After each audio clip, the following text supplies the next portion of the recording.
Bonjour à tous et le bienvenue à la prière du matin. C'est avec beaucoup de joie que nous commençons notre journée en demandant la présence de l'Esprit Saint par l'intercession de la Vierge Marie.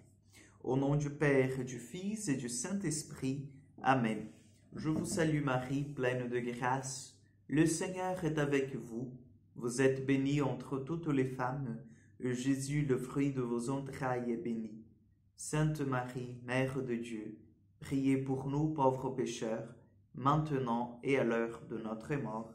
Amen. Notre-Dame du Mont Carmel, priez pour nous. Chers amis, aujourd'hui nous allons prendre l'évangile de Marc, chapitre 8, versets 22 au 26. En ce temps-là, Jésus et ses disciples arrivèrent à Bethsaïde. Deux gens lui amenèrent un aveugle et le suppliaient de le toucher. Jésus prit l'aveugle par la main et le conduisit hors du village. Il lui mit de la salive sur ses yeux et lui imposa les mains. Il lui demandait « Aperçois-tu quelque chose ?» Levant les yeux, l'homme disait « J'aperçois les gens. Ils ressemblent à des arbres que je vois marcher. » Puis Jésus de nouveau imposa les mains sur les yeux de l'homme. Celui-ci se mit à voir normalement. Il se trouva guéri. Il distinguait tout avec netteté.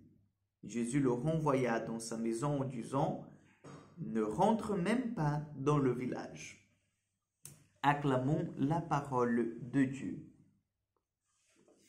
Nous avons aujourd'hui, chers frères et sœurs, pas seulement le récit d'une guérison, c'est ce qui a été fait, mais nous avons ici en fait le miracle, un miracle de Jésus. Jésus qui fait que cet homme qui était aveugle commence à voir. Et c'est intéressant de voir comment Jésus, il a tout un rituel pour mettre en place cette guérison. Donc il appelle l'aveugle de côté, il l'enlève du milieu de la foule, puis il fait de la boue avec la salive, il passe sur les yeux de l'aveugle et lui demande s'il voit quelque chose. L'aveugle dit, ben oui, je vois, mais je vois des hommes qui sont à peu près comme des arbres. C'est-à-dire, je vois, mais pas beaucoup. Mais c'est déjà quelque chose. Et puis Jésus, encore une fois, lui impose les mains et l'aveugle, en fait, recouvre complètement la vue et il voit, voilà, comme nous. C'est intéressant de voir ce rituel de Jésus. Tout d'abord parce que nous pouvons comparer Jésus à ce médecin de l'âme, comme nous sommes déjà habitués à le voir, lui qui guérit nos blessures intérieures, lui qui nous redonne la vie, mais Jésus aussi comme un médecin du corps. Jésus qui a un pouvoir sur la matière.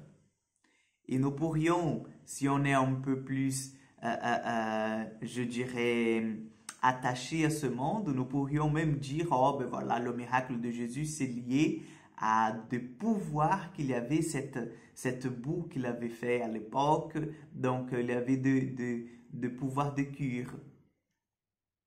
Mais non, nous savons bien que Jésus, il a ici, dans cet évangile, c'est sûr, il a passé par la matière, mais le pouvoir qui a guéri cet aveugle, c'était son pouvoir à lui, le pouvoir de la résurrection, qui veut restaurer toutes les choses.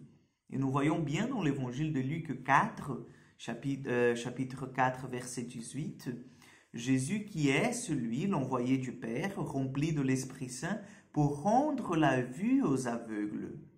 Donc, lorsque nous voyons ce récit ici, chers frères et sœurs, nous pouvons déjà contempler Jésus comme l'envoyé du Père, celui qui vient guérir les aveugles. Vous voyez? Donc, demandons au Seigneur aussi qu'il vienne guérir notre société ce matin.